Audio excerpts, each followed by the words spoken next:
Gerson. Por que ele voltou com tanta mala, literalmente, ao Brasil? O cara não veio pra passar, ele voltou com um caminhão. Você viu a foto, né? Da volta dele. Veio com um caminhão de malas. O ânimo da apresentação dele no Zenit. 6 meses que ele não dá um sorriso. Então, e vou te informação. e 6 meses que o cara não dá um sorriso. E aí eu vou além.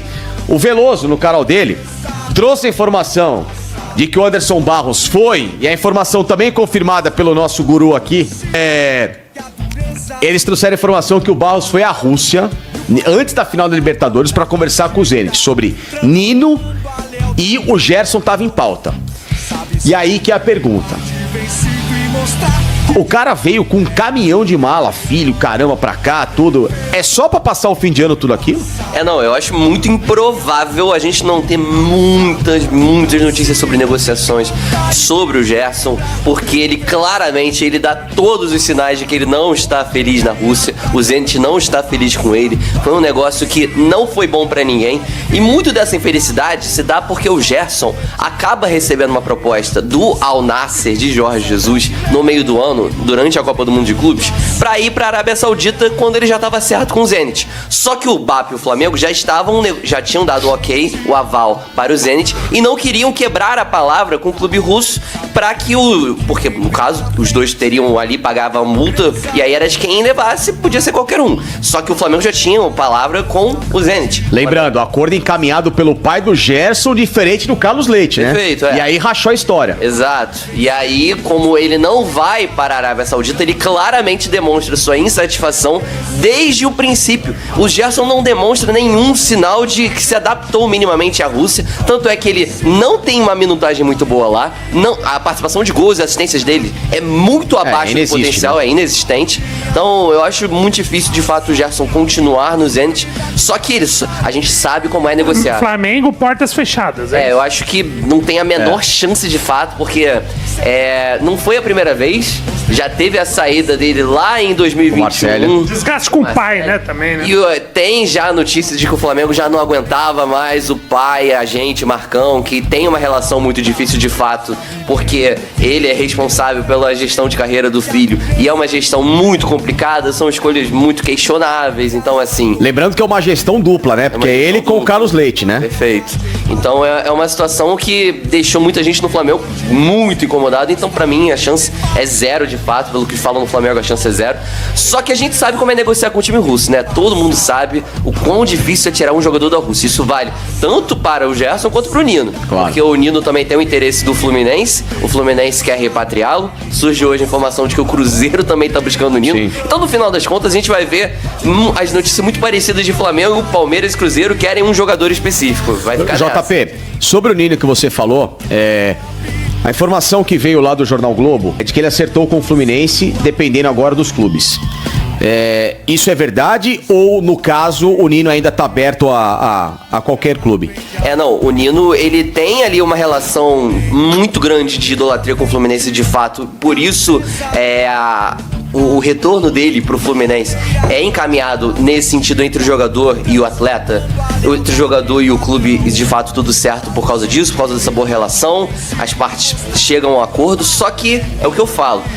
Se acertar com um jogador quando ele tá na Rússia, não quer dizer muita coisa, porque você tem todo um trâmite burocrático pra tirar ele de lá, que é muito difícil. Os clubes russos, eles endurecem muito as negociações. Sim. A forma de pagamento. É o famoso, 20 é 20, não tem 19,9, 20 e 20, é isso. E não é só o valor, porque a forma de pagamento, são os prazos ali pra você fazer o depósito, eles atrasam a liberação da documentação.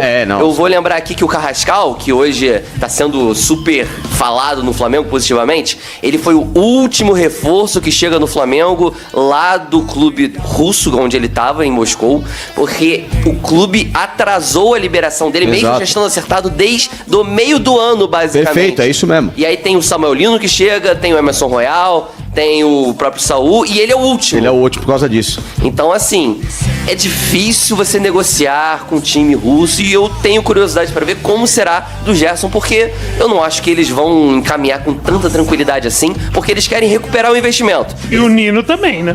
Eles querem recuperar o investimento, 25 milhões de euros foi o que eles pagaram, e eles querem exatamente esses 25 milhões. Sendo que eles pagaram à vista. Pagaram sem multa, né? Sem multa. Pau. E aí, Tortô? Eu acho um baita nome, né?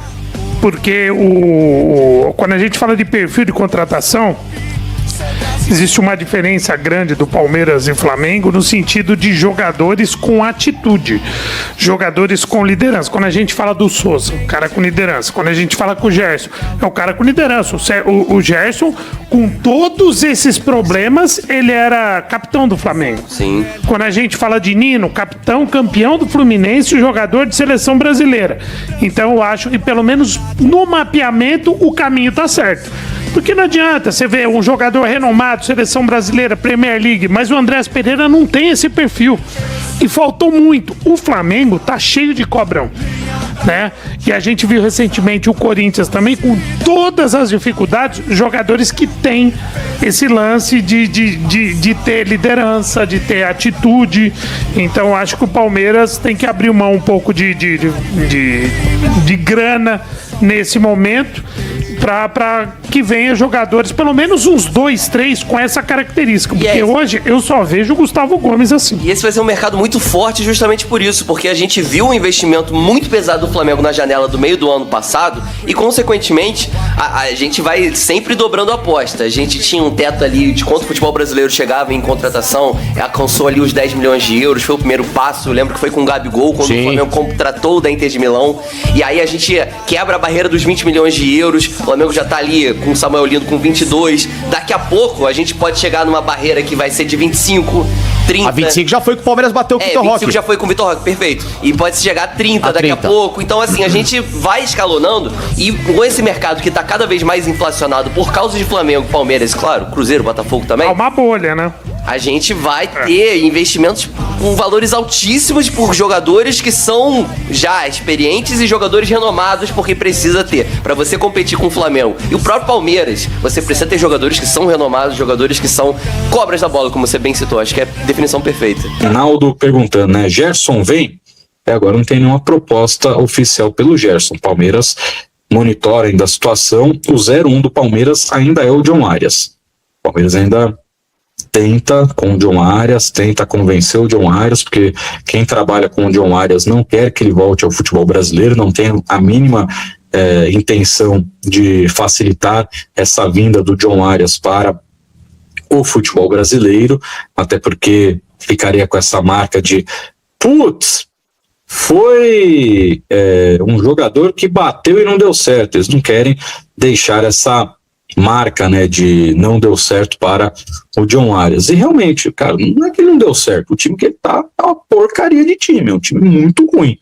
Muito ruim. E até agora ele não conseguiu também dar aquela deslanchada, né? Então, o Palmeiras agora tenta convencer o jogador para que o jogador fale pro staff dele: meu irmão, não ornou, né? O famoso não ornou, não deu certo. Deixa eu voltar.